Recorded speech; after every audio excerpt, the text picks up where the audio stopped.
verse 728. That egolessness is the true doctrine follows from the non-existence of beings. The advocate of non-ego is a destroyer, causing even the cessation of the Vijnana. So egolessness is the true doctrine. It follows from the non-existence of beings. This might seem a rather unconvincing argument, because we have to accept as obvious the non-existence of beings. Previous verse we were looking at a new understanding of karma. Karma is what extends the attention out from itself. It's what gives rise to the objective world and the notion of an individual experiencing that objective world, through the senses. In spiritual practice, we can bypass this. So what's meant by the non-existence of beings is really the non-existence of the world, or at least the non-existence of the world as we understand it. That is, a world with things and other beings in it. That's the world we relate to, after all.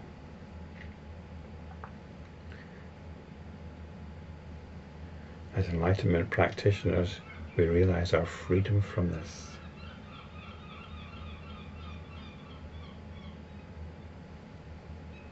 We've touched suchness,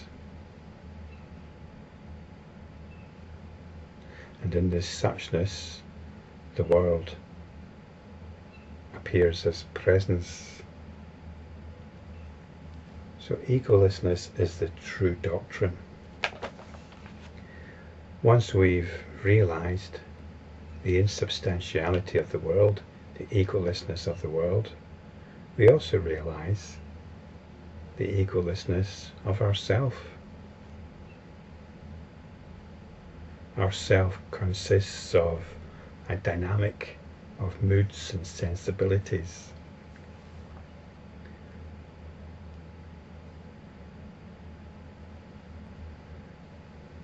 That dynamic fuels itself. It's constantly fueling itself. We step back from it. The word used is destroyer, but in a footnote the translator says the word literally is cutting off. I don't know why he didn't just put that in, because that's what we do. We're cutting off from our moods and sensibilities. We're cutting off from the dynamic which fuels them, causing even the cessation of the Vijnana. And this is the understanding that we're experiencing this external world through the senses. We don't buy into that story anymore. And you might want to ask questions about it. Well, how do we experience the world and so on?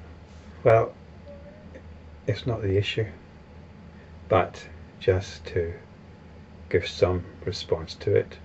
Do we experience dreams through the senses? Do I experience a dream mountain through my dream eyes? This is consciousness in operation. We can see how consciousness works in our dreams. It's exactly the same in the so-called waking state. So this verse is really a continuation of the previous one, a consolidation of the previous one. And it continues into the next verse, verse 729. There are 4 abodes of it. How does it arise from the non-existence of form? As there is nothing existent innerly or outwardly, no Vijnanas arise. So how does it arise from the non-existence of form?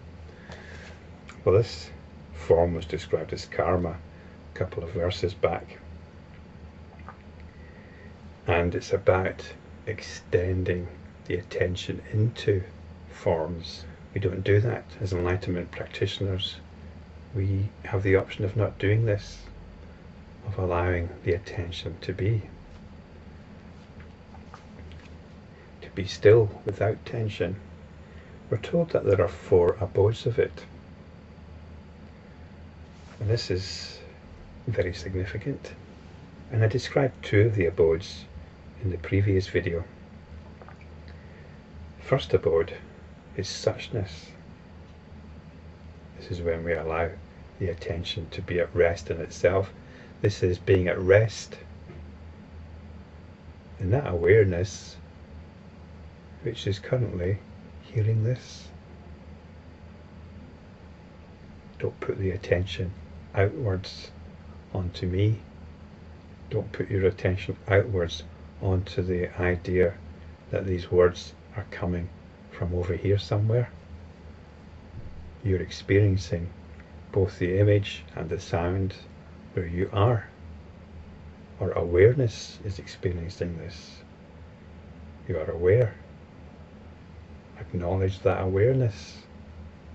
Be aware of that awareness. This is your practice. Ignore these words.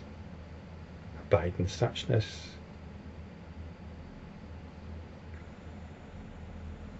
This is your heritage.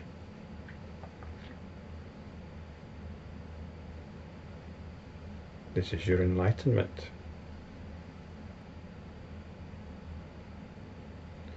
So you're in suchness, this is the first abode, but there's stuff going on, isn't there? There's stuff going on.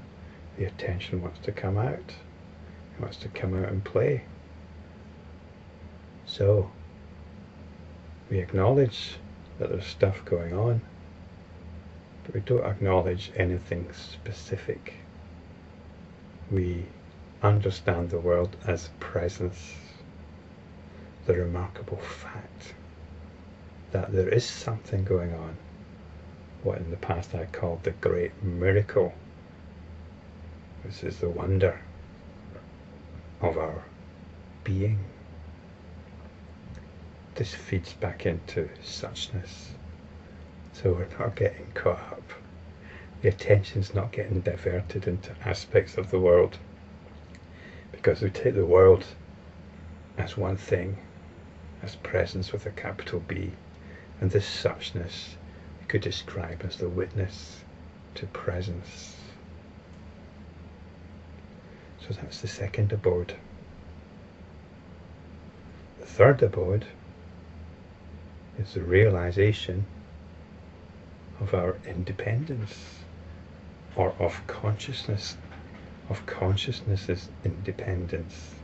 And that independence is independence from moods, from sensibilities, from the individual's moods and sensibilities. So that's the third abode. It's the abode of freedom.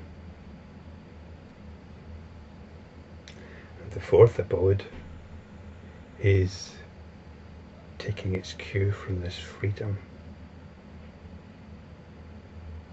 to explore the bliss of consciousness, the bliss of awareness. Isn't this wonderful? So that's the 4 abodes of egolessness. And just as a little footnote, the verse finishes, as there is nothing existent innerly or outwardly, no Vijnanas arise. So we've bypassed the story of sense perception because we're realizing the world is presence, and there's no discrimination of an individual here experiencing a world out there. We have the 4 abodes of egolessness to keep us busy.